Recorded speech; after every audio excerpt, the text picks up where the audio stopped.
La historia completa de los ángeles: querubines, serafines, vigilantes y Lucifer. Categorías de ángeles. Número 1. Ángeles ordinarios. Ya sea que hayas servido o no en las Fuerzas Armadas, estoy seguro de que conoces cómo el ejército clasifica a sus reclutas. En el ejército, por ejemplo, tenemos generales en la cima, y luego descendemos a través de coroneles, mayores, capitanes y tenientes, y los soldados también pueden ser reconocidos por diversos rangos y funciones.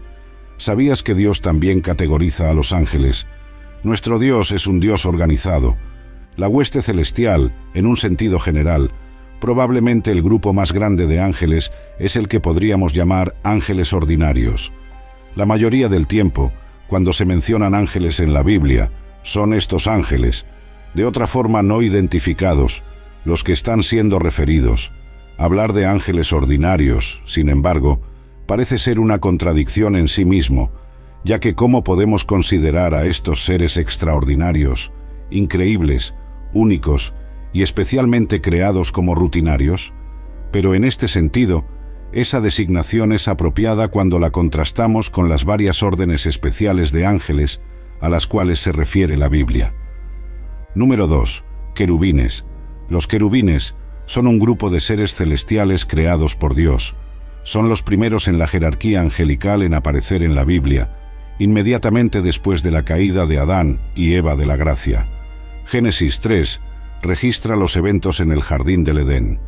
Habiendo violado el mandamiento de Dios de no comer del árbol del conocimiento del bien y del mal, sería probable que Adán y Eva extendieran sus manos y tomaran también del árbol de la vida, y comieran y vivieran para siempre. Como resultado, fueron forzados a dejar su paraíso terrenal. Pero ¿qué habría impedido que Adán regresara al jardín y desobedeciera a Dios nuevamente? La respuesta se da en este versículo. Génesis capítulo 3, versículo 24. Así, Él expulsó al hombre, y al este del jardín del Edén, posicionó al querubín y la espada flameante que giraba en todas las direcciones para guardar el camino hacia el árbol de la vida. Qué terrible situación habría sido si Adán hubiera comido del árbol de la vida, y así estuviera perpetuamente establecido en su estado caído. Dios envió un contingente de gloriosos y confiables querubines para guardar el acceso al árbol para evitar eso. No sabemos cuál fue la reacción de Adán al presenciar a estos gloriosos querubines por primera vez en la historia humana. Tal vez admiración, miedo y maravilla sean todas emociones que vienen a la mente. Adán se dio cuenta de que su transgresión lo había cortado de la compañía y presencia de un Dios santo. Curiosamente, la siguiente ocurrencia de los querubines en la Biblia involucra recuperar lo que se perdió. Moisés, en Éxodo 25, recibió instrucciones específicas y detalladas sobre cómo hacer varios artículos de mobiliario que serían usados en el tabernáculo.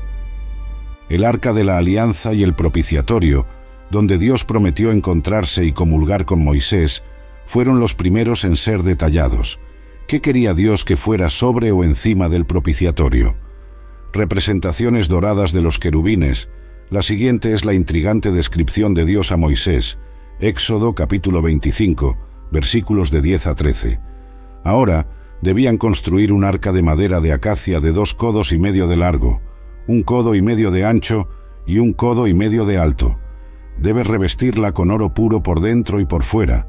Debes revestirla. Debes hacer un molde de oro alrededor de ella. También debes fundir 4 argollas de oro para ella y prenderlas en sus 4 patas. 2 argas estarán en un lado de ella y 2 argollas en el otro lado de ella. Y debes hacer varas de madera de acacia y revestirlas con oro. Qué visión increíble debió haber sido la de los querubines asociada a la misma presencia de Dios.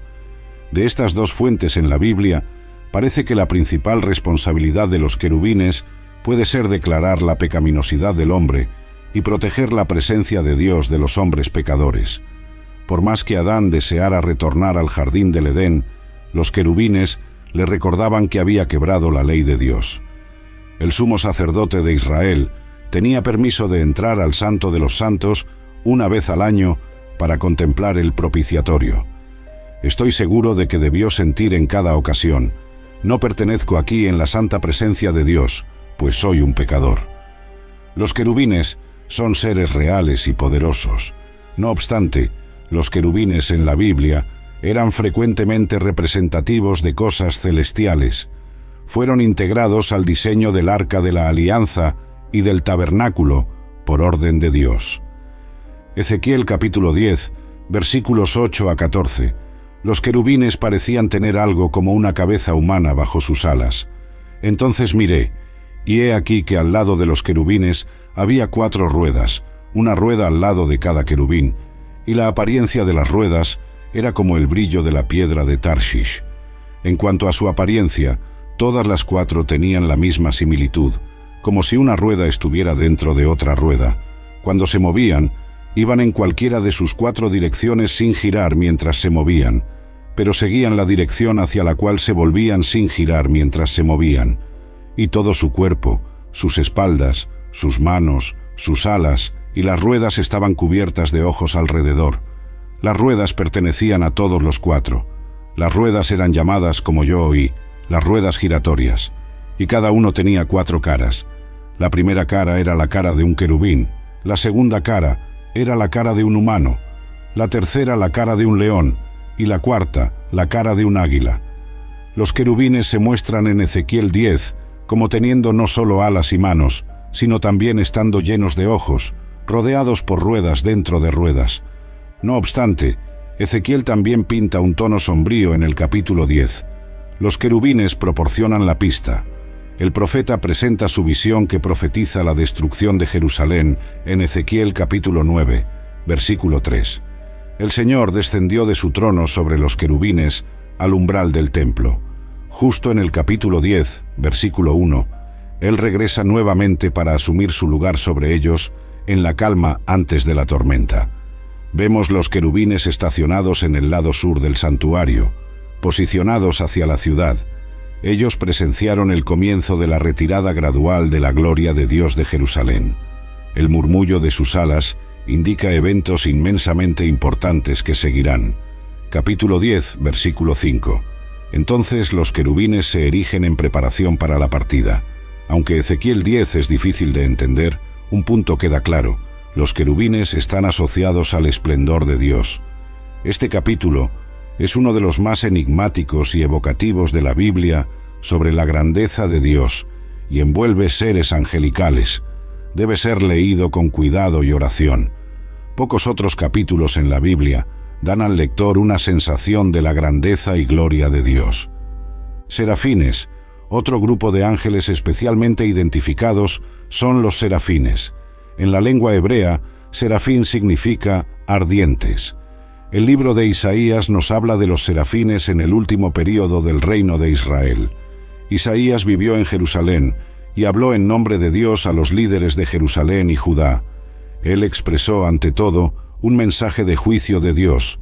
Reprendió a los líderes corruptos de Israel, advirtiendo que la rebelión contra el pacto con Dios tendría un costo. Dios usaría a los grandes imperios de Asiria y tras ellos a Babilonia para juzgar Jerusalén, en caso de que continuaran con la idolatría y la opresión a los pobres. Pero esta declaración venía acompañada de un mensaje de esperanza. La grandiosa visión de Isaías de Dios sentado en su trono del templo rodeado por criaturas celestiales gritando «Santo, Santo, Santo», es una imagen poderosa. Isaías de repente percibe cuán corrupto él y su pueblo, Israel, son y piensa que será destruido por la santidad de Dios. Pero esto no ocurre. Entonces, uno de los serafines vuela hacia él y lo purifica de su pecado con una brasa ardiente. Mientras Isaías reflexiona sobre esta experiencia peculiar, Dios le asigna una tarea difícil. Él debe continuar predicando el juicio venidero, pero, como Israel ha llegado a un punto de no retorno, sus advertencias paradójicamente endurecerán a las personas. El impacto endurecedor de la palabra de Dios es un tema clave, y no es de sorprender que Isaías haya preguntado ¿hasta cuándo debo continuar predicando y endureciéndolos sin respuesta? Isaías tuvo una de las tareas más difíciles entre todos los profetas, pero claro, si él no hubiera persistido, no tendríamos este libro increíble.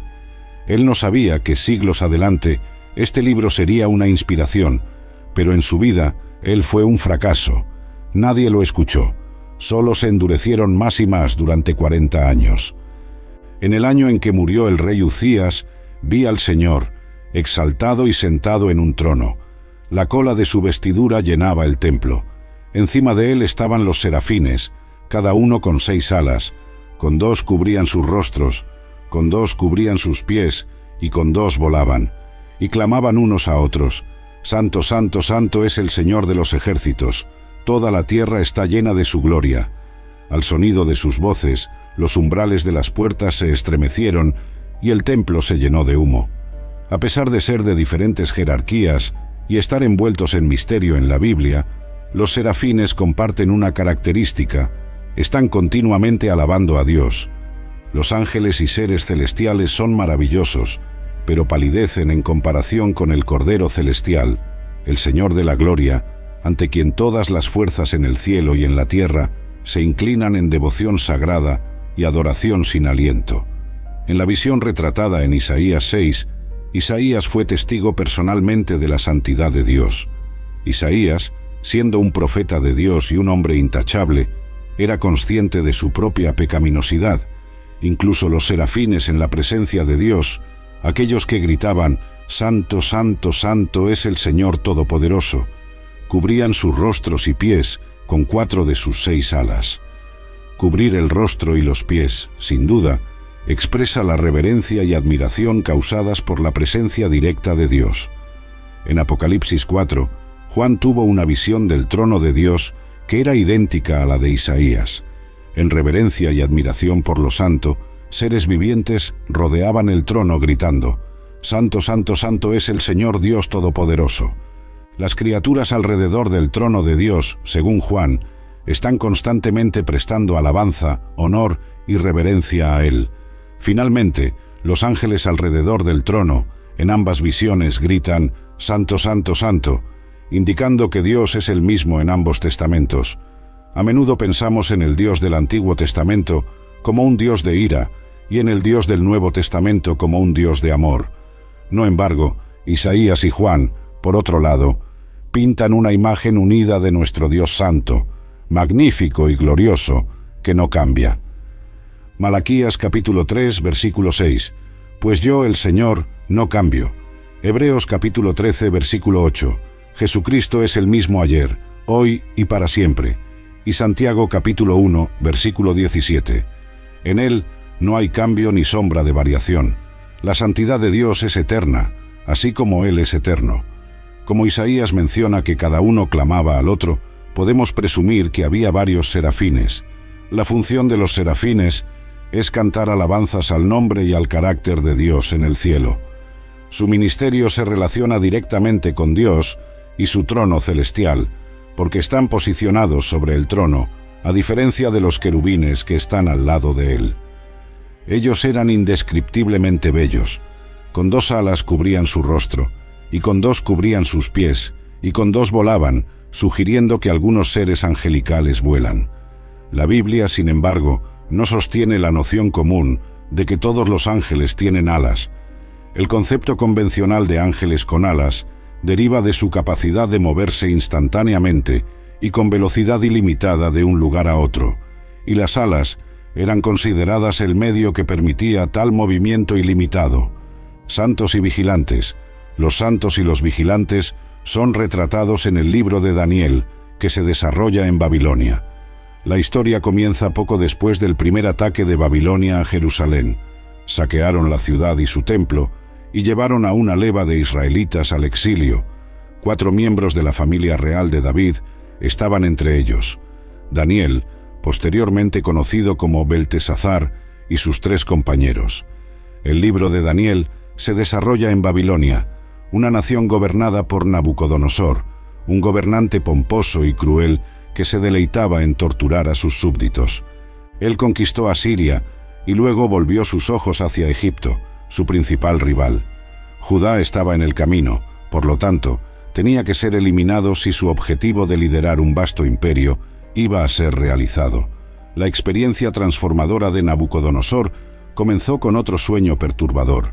El rey informó a sus magos, astrólogos, caldeos y adivinos, pero ellos no pudieron descifrar el sueño. El rey llamó a Daniel después de que todos los demás fallaron. Dada la experiencia anterior de Daniel con sueños, es extraño que Nabucodonosor haya consultado a sus sabios en lugar de ir directamente a Daniel. Mira, Daniel ya había interpretado un sueño anteriormente sobre una gran estatua, una estatua enorme y deslumbrante, impresionante en apariencia, cuya cabeza era hecha de oro puro, su pecho y brazos de plata, su vientre y muslos de bronce, sus piernas de hierro, sus pies parte de hierro y parte de barro cocido. Daniel capítulo 2 versículo 36. Este fue el sueño, y ahora vamos a interpretarlo para el rey. Este sueño fue diferente. El sueño de Nabucodonosor comenzó prometedor. Él vio un árbol que crecía alto y poderoso, tan fructífero que proporcionaba alimento para todo tipo de criatura. Pero pronto el sueño se volvió sombrío. Nabucodonosor, estando a gusto en mi casa y floreciendo en mi palacio, tuve un sueño que me asustó. Mientras estaba en mi cama, las imágenes y visiones en mi mente me alarmaron. Así, emití un decreto para que todos los sabios de Babilonia fueran traídos a mi presencia para interpretar el sueño para mí. En las visiones de mi mente, mientras estaba acostado en la cama, vi esto suceder. Había un árbol en medio de la tierra, y su altura era grande. El árbol creció grande y fuerte, su cima alcanzó el cielo, y era visible hasta los confines de la tierra. Sus hojas eran hermosas, su fruto abundante, y en ella había alimento para todos. Bajo ella, las bestias del campo encontraban refugio. En sus ramas, los pájaros del aire hacían nido, y de ella todos los seres se alimentaban. Mientras yo estaba acostado en mi cama, también vi en las visiones de mi mente a un vigilante, un santo, descendiendo de los cielos. Él gritó en alta voz: «Derriben el árbol y corten sus ramas, arranquen sus hojas y dispersen su fruto. Dejen que las bestias huyan de debajo de ella y los pájaros de sus ramas. Pero dejen el tocón con sus raíces en la tierra, con una banda de hierro y bronce alrededor de él, en la hierba del campo. Dejen que esté mojado con el rocío del cielo y viva con las bestias entre la hierba de la tierra. Dejen que su mente cambie de hombre a animal, hasta que pasen 7 tiempos por él. Esta decisión es el decreto de los vigilantes, el veredicto declarado por los santos, para que los vivos sepan que el Altísimo gobierna sobre el reino de los hombres y lo da a quien desea, y establece sobre él al más bajo de los hombres. Este es el sueño que yo, rey Nabucodonosor, vi. Cuéntenme la interpretación, pues ninguno de los sabios de mi reino puede interpretarlo para mí, pero usted es capaz, porque el espíritu de los santos dioses está en usted». Por un tiempo, Daniel, que también era conocido como Beltesazar, se quedó perplejo. Los pensamientos lo alarmaron. Entonces el rey dijo: «Beltesazar, no deje que el sueño o su interpretación lo alarmen». Mi señor respondió: «Beltesazar, que el sueño se aplique a los que te odian y su interpretación a tus enemigos. El árbol que viste, que creció grande y fuerte, cuya cima alcanzó el cielo y era visible por toda la tierra, cuya follaje era hermoso y cuyo fruto era abundante, proporcionando alimento para todos, bajo el cual las bestias del campo vivían y en cuyas ramas los pájaros del aire hacían nido, usted, oh rey, es ese árbol, pues usted se ha vuelto grande y fuerte, su grandeza creció hasta alcanzar el cielo, y su dominio se extiende hasta los confines de la tierra. Y usted, oh rey, vio a un vigilante, un santo, descendiendo del cielo y diciendo: «Corte el árbol y destrúyalo, pero deje el tocón con sus raíces en el suelo, con una banda de hierro y bronce alrededor de él, en la hierba del campo. Deje que sea empapado con el rocío del cielo y viva con las bestas del campo, hasta que pasen 7 tiempos por él». Esta es la interpretación, oh rey, y este es el decreto que el Altísimo emitió contra mi señor, el rey. Usted será apartado de los hombres, y su morada será con las bestas del campo. Usted se alimentará de hierba como un buey, y será empapado con el rocío del cielo, y pasarán 7 tiempos por usted, hasta que usted reconozca que el Altísimo gobierna sobre el reino de los hombres y lo da a quien Él desea. En cuanto a la orden de dejar el tocón del árbol con sus raíces, su reino le será restaurado tan pronto como usted reconozca que el cielo gobierna. Por lo tanto, que mi consejo le agrade, oh rey. Apártese de sus pecados haciendo lo que es justo, y de sus iniquidades mostrando misericordia a los oprimidos. Quizás haya una extensión de su prosperidad. Todo esto sucedió al rey Nabucodonosor 12 meses después, mientras él paseaba en la terraza del Palacio Real de Babilonia. El rey exclamó: ¿No es esta la gran Babilonia que yo mismo construí por el poder de mi fuerza, como residencia real y para la gloria de mi majestad? Mientras las palabras aún estaban en la boca del rey, una voz vino del cielo: Está decretado para usted, rey Nabucodonosor, que el reino ha sido retirado de usted. Usted será apartado de los hombres, vivirá con las bestias del campo y se alimentará de hierba como un buey. Y pasarán 7 tiempos por usted, hasta que usted reconozca que el Altísimo gobierna sobre el reino de los hombres y lo da a quien Él desea. Daniel capítulo 4, versículos 10 a 32. Un santo dio la orden para cortar el árbol y despojarlo, dejando nada más que un tocón. Entonces, el tocón debía tener una banda de hierro y bronce alrededor de él. Dejarlo ser empapado con rocío sugiere que el árbol era realmente un hombre. Él sería llevado a la locura y recibiría la mente de un animal por 7 años. ¿Cuál era el propósito de este decreto? Para que los vivos supieran que el Altísimo es el gobernante sobre los reinos humanos. Dios aparentemente reveló a Daniel lo que el sueño significaba tan pronto como Nabucodonosor terminó de contarlo, pues la interpretación dejó a Daniel aturdido por un momento. Él no deseaba mal al rey. Quería verlo llegar al arrepentimiento ante Dios y evitar este terrible juicio contra el rey.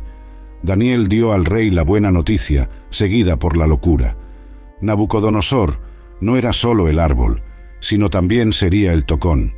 La última palabra en la visita de Daniel fue su sincero apelo para que Nabucodonosor se arrepintiera y se lanzara a la misericordia de Dios. Curiosamente, no hubo respuesta alguna del rey en ese momento. El arrepentimiento había funcionado para el rey Acab, después de que él mató a un hombre por su propiedad, tras una advertencia de Elías. Dios pospuso la caída de su reino para que él no viera eso suceder hasta después de su muerte. Él se comportó de la manera más vil al seguir ídolos, como los amorreos que el Señor había expulsado antes de Israel. Cuando Acab oyó estas palabras, rasgó sus ropas, se vistió de saco y ayunó. Se acostó en saco y anduvo humildemente. Entonces la palabra del Señor vino a Elías, el tisbita: ¿Has visto cómo Acab se ha humillado ante mí? Porque él se ha humillado, no traeré esa calamidad en sus días, sino en días de su hijo. Primeros Reyes, capítulo 21, versículos 25 a 27. Nabucodonosor falló en hacer eso. Nabucodonosor parecía haber olvidado la advertencia de Dios sobre su arrogancia. La extensión de 12 meses de la gracia de Dios no tuvo efecto en la decisión del rey de arrepentirse. Si algo, el retraso lo ayudó a creer que había escapado sin castigo. ¿No es esta la gran Babilonia que construí por mi vasto poder y para la gloria de mi majestad? En otras palabras, él había alcanzado el pico de su orgullo y estaba felicitándose por la belleza del imperio que había construido. Pero, justo entonces, una voz del cielo habló, anunciando el juicio que Nabucodonosor había visto previsto en su sueño. Él fue inmediatamente tomado por un tipo de locura que lo hizo actuar y vivir como un animal. Nabucodonosor hizo una declaración que era considerablemente diferente de su anterior, una vez que su largo castigo terminó. Él alabó al Altísimo diciendo: «Su dominio es un dominio eterno. Él hace lo que quiere, nadie puede detener su mano». Hay varias cosas que podemos aprender de los vigilantes y los santos. Primero, ellos son agentes de Dios en el juicio. Él llamó en alta voz: «Corte el árbol y pode sus ramas, arranque sus hojas y disperse sus frutos». La decisión es anunciada por mensajeros. Los santos declaran el veredicto para que los vivos sepan que el Altísimo es soberano sobre todos los reinos de la tierra y los da a quien desea, y establece sobre ellos al más humilde de los hombres. Daniel, capítulo 4, versículos 14 a 17. Según la Biblia, los ángeles han trabajado a lo largo de la historia para ejecutar juicios, dirigiendo los destinos de las naciones que desobedecieron a Dios. Por ejemplo, Dios usó ángeles para dispersar al pueblo de Israel por causa de sus pecados. También usó ángeles para destruir Sodoma y Gomorra, así como Babilonia y Nínive. Al final, los ángeles también administrarán juicios sobre individuos que rechazaron el amor de Dios al final de los tiempos. Las fuerzas angelicales son descritas como ejecutores de los juicios de Dios por el escritor de Hebreos, quien los llama espíritus ministradores y una llama de fuego. Hebreos, capítulo 1, versículo 7. Los ángeles administran el juicio en conformidad con los principios de justicia de Dios. La Biblia nos presenta varias imágenes de ángeles adorando a Dios. Ya hemos visto al serafín proclamando a Dios como santo, santo, santo en Isaías, capítulo 6, versículo 3.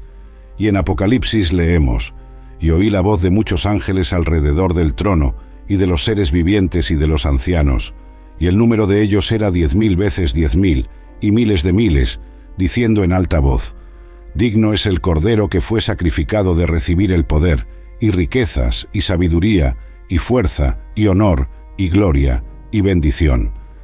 Apocalipsis capítulo 5, versículos 11 y 12.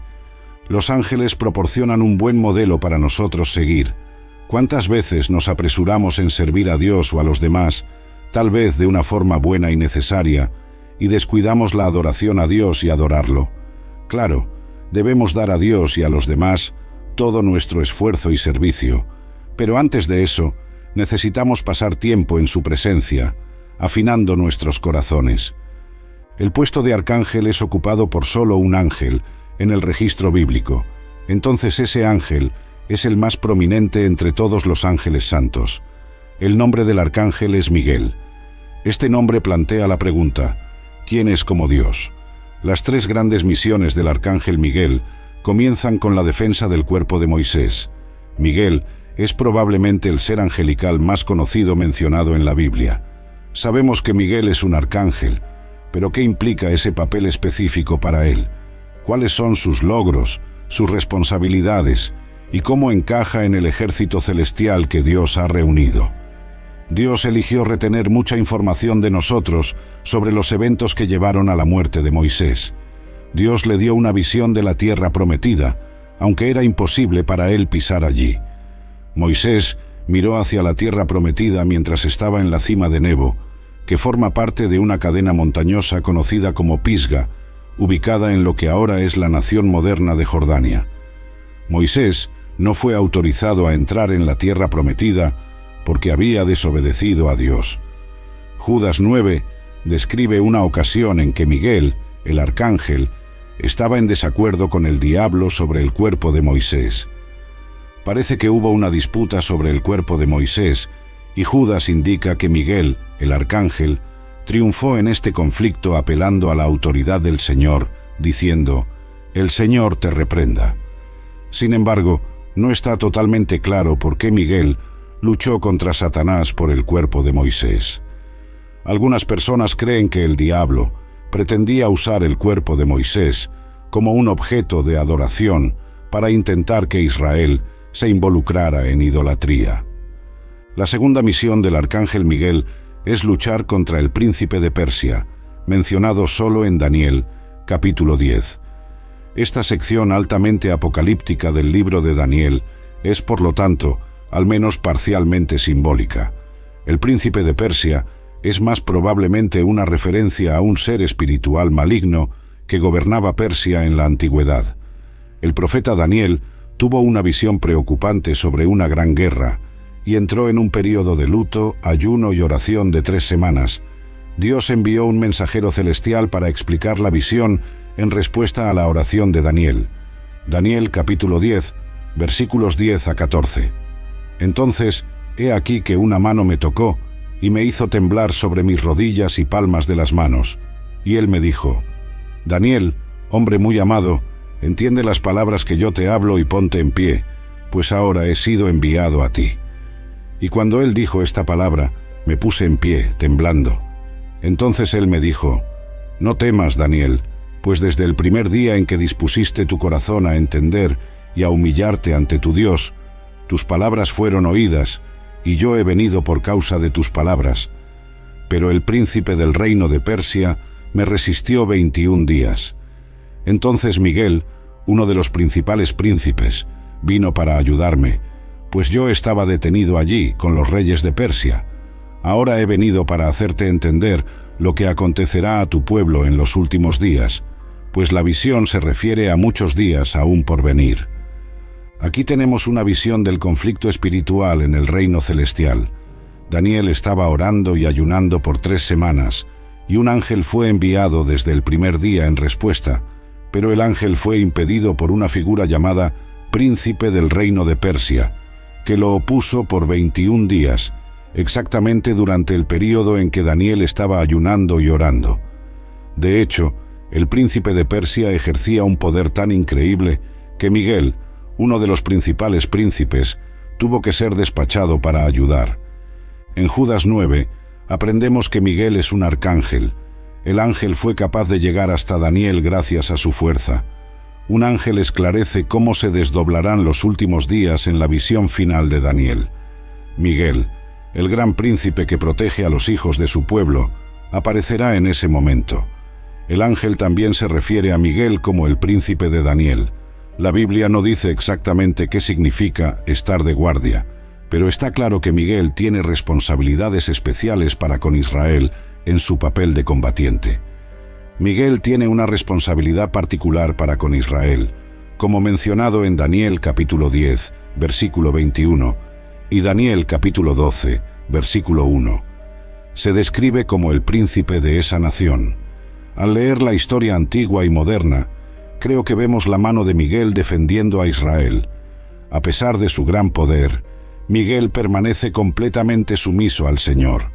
Judas capítulo 1, versículo 9, demuestra su dependencia del poder del Señor. Los ángeles justos están organizados en jerarquía y se someten a la autoridad. Considerando la fuerza de Miguel, el arcángel, su sumisión a Dios es aún más notable. El término arcángel significa ángel de más alto rango, y la mayoría de los ángeles en la Biblia son retratados como mensajeros, pero Miguel es descrito como contendiendo, luchando o resistiendo contra espíritus malignos y principados en todos los 3 libros. A pesar de su angustia y debilidad, el ángel fortaleció a Daniel para recibir la revelación que sigue en los capítulos 11 y 12. Pero había más conflicto angélico por venir. El ángel tuvo que retornar inmediatamente para combatir al príncipe de Persia, y luego informó a Daniel que el príncipe de Grecia vendría. Esto implica que los demonios de Satanás están constantemente en conflicto con el reino de Dios y su servicio. Debemos estar preparados para luchar en el reino espiritual, donde no podemos ver la batalla. La tercera misión del arcángel Miguel es la guerra en el cielo. La guerra estalla en el cielo, con Miguel y sus ángeles de un lado, y el dragón y sus ángeles del otro. Esto ocurre en medio de la tribulación, como se describe en Apocalipsis capítulo 12, versículos 7 a 9. Entonces hubo una guerra en el cielo. Miguel y sus ángeles lucharon contra el dragón. El dragón y sus ángeles lucharon, pero no prevalecieron, y ya no había lugar para ellos en el cielo. Y el gran dragón fue lanzado fuera, la antigua serpiente llamada Diablo y Satanás, que engaña a todo el mundo. Él fue lanzado a la tierra, y sus ángeles fueron lanzados con él. El dragón fue tan completamente derrotado que perdió su posición, y él y sus ministros fueron lanzados a la tierra. Este no es su destino final, sin embargo. Los cielos pueden alegrarse por la partida del dragón, pero es una noticia terrible para la tierra y el mar. El diablo sabe que su tiempo es corto y resolvió desatar su furia lo más ampliamente posible. Satanás no está actualmente en el infierno, aunque ciertamente está en camino. Miguel y las fuerzas del cielo derrotan al dragón, y el diablo es arrojado a la tierra. Enfurecido, Satanás parte para guerrear contra aquellos que guardan los mandamientos de Dios y mantienen firme el testimonio de Jesús, como se describe en Apocalipsis capítulo 12, versículo 17. Entonces el dragón se enfureció con la mujer y se fue a hacer guerra contra el resto de su descendencia, los que guardan los mandamientos de Dios y tienen el testimonio de Jesús. El enfrentamiento es necesario y a nadie le gusta, pero necesita hacerse para corregir, purificar y unificar la comunidad. La historia de Lucifer, de gloria a maldición, presenta una personalidad referida como Lucifer. La raíz latina de Lucifer significa el que trae luz, mientras que la traducción hebrea es estrella de la mañana. Lucifer era retratado como un ser radiante, brillante y majestuoso en cualquier idioma. Era uno de los principales ángeles de Dios, junto con Miguel y Gabriel, en el ejército celestial de Dios. Sin embargo, en algún punto, Lucifer cometió un grave error: desafió a Dios. Lucas capítulo 10, versículo 18. Él les dijo: «Yo veía a Satanás caer del cielo como un relámpago». Aquí, Jesús describe a sus discípulos una escena que él presenció en el cielo. Este evento ocurrió antes de la encarnación de Jesús como hijo de María. Él los advirtió contra los peligros de permitir que el orgullo los controlara. La escena que describió fue el juicio de Dios sobre un ángel creado llamado Lucifer. Lucifer ocupaba una posición de honor única en el cielo. Ezequiel capítulo 28, versículos 12 a 15. Hijo del hombre, entona un cántico fúnebre por el rey de Tiro y dile: así dice el Señor Dios, tú eras el sello de la perfección, lleno de sabiduría y perfecto en belleza. Estabas en Edén, el jardín de Dios. Toda piedra preciosa era tu cubierta. Tú eras el querubín ungido que cubre y protege, y yo te coloqué allí. Estabas en el monte santo de Dios. Caminabas entre las piedras de fuego. Eras intachable en tus caminos desde el día en que fuiste creado hasta que se halló iniquidad en ti. Lucifer es descrito como el querubín ungido que cubre. Los querubines extendían sus alas en la parte superior, envolviendo el propiciatorio con sus alas. Ellos se enfrentaban, y los rostros de los querubines estaban dirigidos hacia el propiciatorio. Lucifer era ejemplar en belleza. El orgullo lo llevó a desafiar a Dios y buscar un lugar de igualdad con Dios. Aparentemente, Lucifer tenía autoridad sobre un grupo de ángeles y logró alienar a algunos de ellos de su lealtad a Dios, llevándolos a unirse a él en su rebelión contra Dios.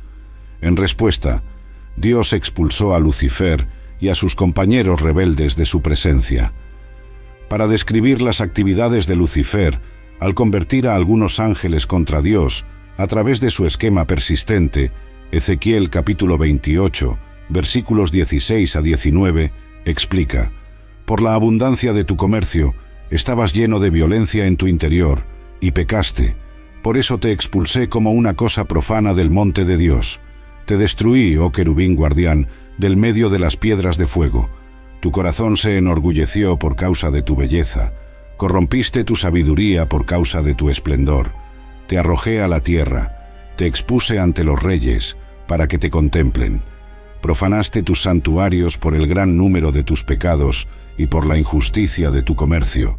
Por eso, hice salir fuego de tu interior, que te consumió, y te reduje a cenizas en la tierra, a la vista de todos los que te observaban. En algunas versiones de la Biblia, vemos la palabra comercio, aplicada a alguien que se comporta como un chismoso o calumniador. En otras palabras, podría ser descrito como alguien que negocia tanto bienes como chismes. En varios otros libros de la Biblia, por ejemplo, en Levítico, Proverbios, Jeremías, esa palabra es traducida como chismoso o calumniador. Por ejemplo, en Proverbios capítulo 20, versículo 19, esta práctica de ser chismoso está íntimamente ligada a quien se lisonjea con los labios. Se nos advierte contra ambos tipos de personas. Quien anda chismeando revela secretos. Por tanto, no te asocies con quien se abre mucho en los labios. Aparentemente, eso ilustra exactamente lo que Lucifer hizo. Él circuló entre los seres angelicales creados y promovió una rebelión organizada contra Dios. Yo te daré una posición mucho más responsable en la administración del universo. El diablo nunca necesitó cambiar sus tácticas, sea en el cielo o en la tierra, por una simple razón, porque aún funcionan. Todo este proceso no ocurrió de repente, o incluso en pocos días. No tenemos cómo medir el tiempo que llevó para que Lucifer promoviera su rebelión, pero fue tiempo suficiente para que él organizara una revuelta cuidadosamente planeada contra Dios y convenciera a un tercio estimado de los ángeles a unirse a él. Esta estimativa se basa en una declaración sobre Satanás en la Biblia, Apocalipsis capítulo 12, versículo 4, y su cola arrastró la tercera parte de las estrellas del cielo y las lanzó a la tierra. Como un maestro de la calumnia o chismoso, él continúa buscando socavar varias formas de autoridad que Dios ha establecido, tanto en la Iglesia como en el mundo. Cuando Lucifer fue expulsado del cielo, él no detuvo su rebelión, sino que continuó estableciendo un reino propio en oposición al reino de Dios. El orgullo, el pecado original, nos lleva a leer que tu corazón se exaltó por causa de tu belleza, corrompiste tu sabiduría por causa de tu resplendor. Te lanzaré por tierra ante los reyes, para que te contemplan. El corazón de Lucifer se exaltó en orgullo por causa de su belleza, y ese fue el motivo por el cual fue expulsado del monte de Dios. ¿Cuál fue la motivación inicial de Lucifer? ¿Cuál fue el pecado original? El orgullo. El pecado original ocurrió en el cielo, no en la tierra. No fue una intoxicación alcohólica, no fue adulterio y ni siquiera mentira. Fue una cuestión de orgullo. Todavía es el pecado más letal de todos. Muchos asistentes a la iglesia jamás soñarían con cometer adulterio o emborracharse, pero son fácilmente seducidos por el orgullo sin reconocer cuán dañino es. Lucifer era tan hermoso que se enorgulleció de sí mismo, y su orgullo finalizó la transformación de Lucifer a Satanás. Creo que es vital para todos nosotros darnos cuenta de que el primer pecado en el universo no fue asesinato ni adulterio, sino el orgullo. Fue el orgullo el que produjo la rebelión. Además, fue el orgullo que surgía de las bendiciones de las cuales Dios mismo era el autor. Dios le dio a Lucifer su poder, autoridad, belleza y sabiduría. Todos esos dones eran de Dios. Sin embargo, la actitud incorrecta de Lucifer los transformó en instrumentos para su propia destrucción. Me impacta darme cuenta de que hombres y mujeres llamados y equipados por Dios todavía hoy cometen el mismo error trágico que Lucifer cometió. En Isaías capítulo 14, versículos 12 a 15, el profeta analiza el motivo detrás de la rebelión de Lucifer.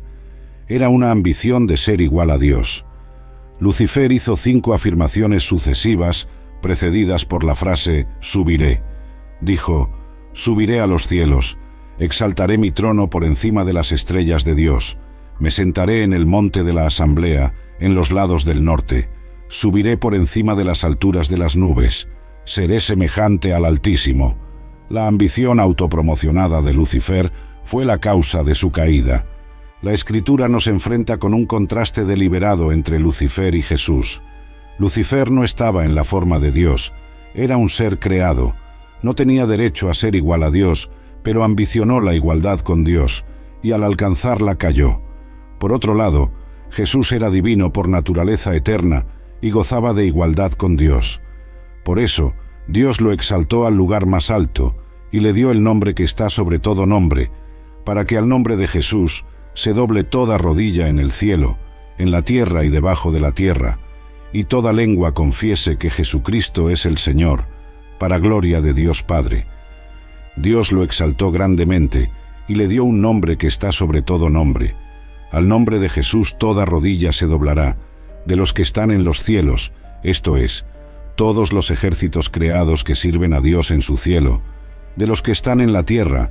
Esto significa que, en última instancia, toda criatura en la tierra se someterá a la autoridad de Cristo. De los que están debajo de la tierra, esto se refiere al reino de Satanás en el Hades, incluyendo la muerte, el infierno, la tumba, y también los muertos impíos, que previamente rechazaron la misericordia de Dios. Toda lengua confesará que Jesucristo es el Señor. Solo hay un camino para la promoción, la humildad. Este es un principio absolutamente invariable, no hay excepciones. El camino hacia arriba es hacia abajo. Ese es el gran secreto, como declara Proverbios 18:12. Antes de la destrucción, el corazón del hombre se exalta, y antes de la honra es humillado. Volviendo a Filipenses, vemos una verdad maravillosa traída a la luz. Por esa razón, Dios lo exaltó al lugar más alto y le dio el nombre que está sobre todos los nombres. La humildad es una cuestión de voluntad, no de emociones. Es una decisión que cada uno de nosotros tiene que tomar por sí mismo. Señor, elijo humillarme delante de ti. Renuncio al orgullo, a la arrogancia y a la ambición personal delante de ti y delante de mis hermanos en la fe. Para dar un ejemplo práctico de humildad, Jesús habló sobre los invitados a una fiesta de bodas. Lucas capítulo 14, versículos 8 a 11, Biblia amplificada. Cuando seas invitado por alguien a una fiesta de casamento, no te sientes en el lugar de honor, pues una persona más distinguida que tú puede haber sido invitada por el anfitrión, y aquel que los invitó a ambos vendrá y dirá: «Dale este lugar a esta persona», y entonces, avergonzado, tendrás que ocupar el último lugar. Pero cuando seas invitado, ve y siéntate en el último lugar, para que cuando tu anfitrión llegue te diga: «Amigo, sube más alto». Entonces serás honrado en presencia de todos los que estén a la mesa contigo, porque todo aquel que se exalta será humillado, y quien se humilla será exaltado. Isaías capítulo 14, versículos 11 a 15, Biblia amplificada. Tu pompa y magnificencia fueron lanzadas al Seol, junto con la música de tus arpas. Los gusanos están esparcidos bajo ti como un lecho, y los gusanos son tu cobertura. ¿Cómo has caído del cielo, oh estrella de la mañana, hijo del alba? Has sido cortado hasta el suelo, tú que debilitabas a las naciones. Pero dijiste en tu corazón: subiré al cielo, exaltaré mi trono por encima de las estrellas de Dios. Me sentaré en el monte de la congregación, en los lados del norte. Subiré por encima de las alturas de las nubes, seré semejante al Altísimo. No obstante, en verdad, serás llevado al Seol, a los recovecos más remotos de la fosa. El deseo de Lucifer era estar en el mismo nivel que Dios. Él se imaginaba tan inteligente, hermoso y majestuoso que supuestamente pensó consigo mismo: yo podría ser Dios. Los eruditos bíblicos generalmente coinciden en que Lucifer estaba a cargo de orquestar la adoración en el cielo. Él era un maestro musical que continúa utilizando la música para encantar a las personas hasta hoy.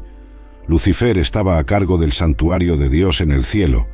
Él estaba al mando de los servicios religiosos. Él era el querubín que guardaba el lugar donde la presencia de Dios se manifestaba. Él estaba al mando de la música. Él tenía mucho éxito, luego se rebeló y cayó. El orgullo. Las líneas de batalla están trazadas. Fue expulsado de la presencia de Dios después de volverse orgulloso de su sabiduría y belleza, y después de arquitectar su trama de rebelión contra Dios. Sus ángeles traidores fueron lanzados con él. Lucifer era, quizás, la criatura más sabia y más hermosa de todas las criaturas de Dios, pero la Escritura dice que su corazón se exaltó. La caída de Lucifer, Satanás, comenzó desde dentro antes de llevar a su caída. Después de enorgullecerse por causa de su sabiduría y belleza, y después de arquitectar su plan de rebelión contra Dios, fue cortado de la presencia de Dios, y sus ángeles traidores fueron lanzados con él. Debemos tener esto en cuenta en nuestras propias vidas. Dios creó a Adán de manera única de cualquier otra criatura. Había algo especial sobre el modo de creación de Adán que fue diseñado en la mente del Creador para oponerse al orgullo. Adán vino de una fuente diferente de cualquier otro ser creado que conocemos, lo más bajo, lo más humilde. Sin embargo, Dios lo hizo capaz de convertirse en lo más alto. Aquí está la descripción de la creación de Adán en Génesis. Y el Señor Dios formó al hombre del polvo de la tierra y sopló en sus narinas el aliento de vida, y el hombre se convirtió en un ser viviente. A diferencia de Lucifer, podemos recordar esto y permanecer fundamentados y humildes. El contraataque de Satanás, el ángel ya caído, enemigo de Dios y de los hombres, contraatacó. Él tenía una enemistad particular contra el hombre por dos razones. Primero, porque él podría atacar la imagen de Dios en el hombre. ¿Ves? El hombre representaba visualmente a Dios para el resto de la creación. Satanás no podía tocar a Dios mismo, pero podía hacer guerra contra la propia imagen de Dios dentro del hombre. Su placer era profanar esa imagen, destruirla, humillarla, y para ese fin trabajó incansablemente. Cuando alguien deja de adorar, comienza a buscar adoración. El cielo es demasiado pequeño para dos objetos de adoración, y está escrito en Judas, versículo 1, que los ángeles que no mantuvieron su primer estado fueron lanzados hacia abajo. La lección de la caída de Lucifer es clara. Cuando te niegas a adorar, caes. Si quieres ser un cristiano decadente, sé demasiado orgulloso para adorar. El orgullo es un camino rápido hacia abajo. El diablo, que fue la estrella de la mañana, un ser angelical encantador que cayó de los cielos, se rebeló contra Dios, convirtiéndose en el enemigo supremo de Dios. Lo que no transformas en alabanza, se transforma en orgullo, y nunca fuimos creados para eso. Cuanto más subimos, más debemos dar la gloria a Dios, el honor a Dios. Y cuanto más Dios nos bendice, no debemos volvernos más arrogantes, pensando, mira a mí, no necesito adorar como esas personas comunes. No eras nada en ese entonces, pero Dios te levantó y bendijo. Según la Biblia, todo lo que tiene aliento, alabe al Señor. En el libro de Génesis, Dios sopló sobre la humanidad. Sé un adorador. Si tienes la vida de Dios en ti, entonces alaba al Señor. Este es el mandamiento de las Escrituras. Fuimos justificados para glorificar. Fuimos liberados para amarlo. Fuimos redimidos para regocijarnos. Fuimos liberados para bailar. Fuimos liberados para cantar. Sé humilde y alaba a Dios. La alabanza es un tema serio en la Biblia. Sin embargo, hay quienes lo tratan de manera frívola e incluso se burlan de él, incluso en la iglesia. La única cosa que puede mantenerte en un ambiente espiritual, y enfatizo esto, es alabar y adorar a Dios. El día en que decidas no adorar a Dios, dejarás su presencia. Un pez no puede sobrevivir sin agua. El cuerpo humano no puede sobrevivir sin oxígeno, y un cristiano no puede sobrevivir sin alabar y adorar a Dios. Tendrás que agradecer a Dios más temprano que tarde. Tendrás que aprender a aplaudir y decir aleluya más temprano que tarde. Alabado sea Dios. Gracias, Señor Jesús. Te adoro, Señor. Alabado sea Dios. De todos modos, más temprano que tarde, si no lo haces, no estarás en la presencia de Dios y perecerás. Gabriel es uno de los ángeles más conocidos mencionados en la Biblia. El nombre Gabriel significa héroe de Dios, el poderoso, o Dios es grande en hebreo. A menudo se le menciona en las Escrituras como el mensajero de Jehová, o el mensajero del Señor. A pesar de esto, la Biblia nunca se refiere a él como un arcángel. A pesar de eso, las referencias bíblicas a su trabajo son más frecuentes que las de Miguel. El ministerio de Gabriel es esencialmente el de un mensajero misericordioso y prometedor de Dios. Aparece 4 veces en la Biblia, cada vez trayendo buenas noticias. Daniel capítulo 8, versículo 16. Daniel capítulo 9, versículo 21. Lucas capítulo 1, versículos 19 y 26. No obstante, las revelaciones de Gabriel son cruciales para el desenvolvimiento de los planes, propósitos y juicios de Dios. Nuestra primera visión de Gabriel en la Biblia ocurre en Daniel capítulo 8, versículos 15 a 16, donde es encargado de transmitir un mensaje de la sala de situación del cielo, revelando el plan de Dios para la historia a Daniel. Él dijo: «Entiende la visión». Era un tiempo de desesperación para la nación cuando Gabriel vino a Daniel con el mensaje de esperanza. Su nombre, Dios es mi fuerza, o el poderoso, testificaba al Dios todopoderoso, que estaba a punto de liberar a su pueblo del cautiverio y traerlos de vuelta a la tierra prometida. La primera aparición de Gabriel en el Nuevo Testamento ocurre en Lucas capítulo 1. Dios determinó que un profeta debería preceder al Mesías para proclamar su venida y preparar los corazones y mentes del pueblo para él. Por lo tanto, la narrativa del involucramiento angelical en la vida de Cristo debe comenzar antes incluso de que miremos a María y José. Decidido en su sabiduría y soberanía, Dios quiso que el nacimiento de ese profeta fuera un milagro por sí mismo. Zacarías estaba esperando ante el Señor en el templo, cuando de repente un ángel del Señor apareció al lado derecho del altar del incienso. Lucas capítulo 1 versículo 11 describe este momento. Entonces un ángel del Señor apareció a él, de pie al lado derecho del altar del incienso. Cuando Zacarías lo vio, se perturbó y fue tomado por el miedo. Pero el ángel le dijo: «No temas, Zacarías, porque tu oración ha sido escuchada, y tu esposa Isabel te dará a luz un hijo, y llamarás su nombre Juan. Él será motivo de alegría y regocijo para ti, y muchos se alegrarán en su nacimiento, pues él será grande ante el Señor. Él nunca deberá tomar vino o bebida fermentada, y será lleno del Espíritu Santo desde el vientre de su madre. Convertirá a muchos de los hijos de Israel al Señor, su Dios.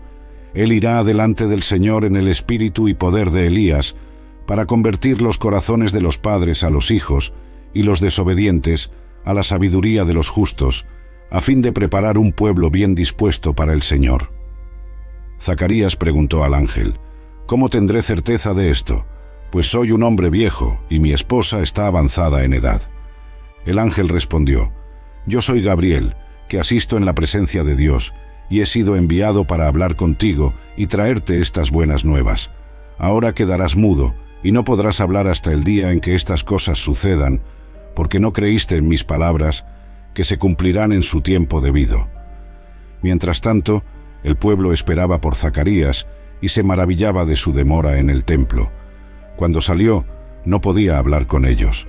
Ellos se dieron cuenta de que había tenido una visión en el templo, pues les hacía señas y seguía mudo. Cuando su tiempo de servicio fue completado, regresó a casa. Después de eso, su esposa Isabel quedó embarazada y se recluyó por 5 meses. «Así ha hecho el Señor conmigo», dijo ella, «en los días en que miró hacia mí, para quitar mi oprobio entre los hombres». Las Escrituras detallan que los padres elegidos para el profeta eran Zacarías, un sacerdote, y su esposa Isabel. Nunca tuvieron hijos porque Isabel era estéril, y ahora ambos estaban más allá de la edad de tener hijos. Observe también cómo este relato se asemeja al caso de Abraham y Sara en Génesis capítulo 18, versículos 11 y 12. Abraham y Sara ya eran muy viejos, y Sara estaba más allá de la edad de tener hijos. Entonces Sara rió consigo misma al pensar: «Después de ya estar desgastada y mi señor ser viejo, ¿tendré aún ese placer?». Pero, como vimos anteriormente, Dios envió al ángel Gabriel a Zacarías para decirle que él y Isabel tendrían un hijo, y que este hijo sería el precursor del Mesías, Juan el Bautista. Posteriormente, cuando Juan el Bautista y Jesús partieron, Juan de hecho preparó al pueblo para Cristo, señalando sus pecados y clamando por arrepentimiento. Cuando Cristo estaba listo para iniciar su ministerio público y el trabajo de Juan estaba concluido, Juan dijo respecto a Cristo: «Vosotros mismos sois testigos de que dije: yo no soy el Cristo, pero he sido enviado delante de él». El amigo del novio, que lo espera y oye, se alegra grandemente con la voz del novio. Esa alegría es mía y está completa. Él debe crecer, yo debo disminuir. Juan, capítulo 3, versículos 28 a 30. María, entre las misiones épicas que Gabriel había emprendido para el Señor, esta ciertamente fue la mayor de todas. Fue enviado a la ciudad de Nazaret, en Galilea, a una virgen prometida en matrimonio a un hombre llamado José, descendiente de David. El nombre de la virgen era María. Qué mensaje maravilloso Gabriel tenía para entregar a aquella joven. «He aquí concebirás en tu vientre, y darás a luz un hijo, y llamarás su nombre Jesús. Él será grande y será llamado Hijo del Altísimo, y el Señor Dios le dará el trono de David, su padre». Lucas capítulo 1, versículos 31 a 32. Dios confirió tanta honra y responsabilidad a este ángel en particular. El involucramiento de Gabriel en la vida de Cristo comenzó mucho antes de que él naciera, pues su nacimiento sería un evento único, una nueva vida generada fuera del proceso humano regular, en una virgen, sin un hombre. Ciertamente, la mujer que llevaría al Cristo necesitaba ser informada anticipadamente. Ella tenía que estar preparada para un evento que sería imposible sin la ayuda de Dios. Además, incluso si el evento fuera obra del Espíritu Santo, la joven estaría sujeta al ridículo y abuso de otros en su familia y comunidad que no creyeran en la naturaleza milagrosa de la concepción. De hecho, la fornicación, que sería la única manera normal de que una mujer soltera quedara embarazada, era punible con la muerte bajo la ley mosaica. Levítico capítulo 20, versículo 10. Por lo tanto, Dios envió al ángel Gabriel nuevamente, esta vez para decirle a la Virgen María lo que estaba a punto de suceder. En el 6º mes del embarazo de Isabel, Dios envió al ángel Gabriel a la ciudad de Nazaret, en Galilea, a una virgen prometida en matrimonio a un hombre llamado José, descendiente de David. El nombre de la virgen era María.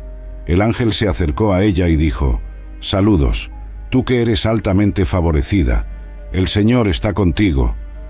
María se mostró muy perturbada por sus palabras y se preguntó a sí misma qué tipo de saludo podría ser ese. Entonces, el santo que nacerá será llamado Hijo de Dios. Incluso Isabel, tu pariente, va a tener un hijo en su vejez, y ella, que decían era estéril, está en su 6º mes, pues nada es imposible para Dios. «Yo soy la sierva del Señor», respondió María, «que me suceda conforme a tu palabra». Luego el ángel la dejó. Lucas capítulo 1, versículos 26 a 38. Cuando Gabriel dio la noticia, María, comprensiblemente, quedó perpleja. No obstante, Gabriel explicó que sería el poder de Dios el que causaría el milagro. Note la reacción de María a la noticia: «Que me suceda conforme a tu palabra». ¿Qué ejemplo nos da ella de obediencia y disposición para ser utilizada por Dios de la manera que Él considere mejor? Después de que María fuera descubierta embarazada del Cristo, José, su prometido, quería dejarla secretamente para protegerla de la vergüenza. Ciertamente María le había contado cómo ocurrió el embarazo. Evidentemente, él estaba teniendo dificultades para aceptar. Entonces, un ángel fue enviado para tranquilizar a José sobre la naturaleza milagrosa y divina del embarazo de María y para alentarlo a aceptarla como su esposa. José se sometió, dándonos otro ejemplo de obediencia graciosa a Dios. En la aparición destacada de Gabriel, informa a la Virgen María sobre Jesús, el Dios encarnado. ¡Qué mensaje para entregar al mundo a través de una joven adolescente! ¡Qué joven sorprendentemente santa debió haber sido para ser visitada por el poderoso Gabriel, uno de los principales servos de los ángeles para los seres humanos, cuya tarea es transmitir conocimiento de Dios a nosotros! Ya hemos visto algunos casos en que los ángeles sirvieron como mensajeros de Dios. Cuando un ángel habló al rey pagano Nabucodonosor en un sueño, y cuando Gabriel profetizó los nacimientos de Juan el Bautista y del Señor Jesús. Muchas veces, los hombres necesitaron mensajes de Dios, y los ángeles los entregaron.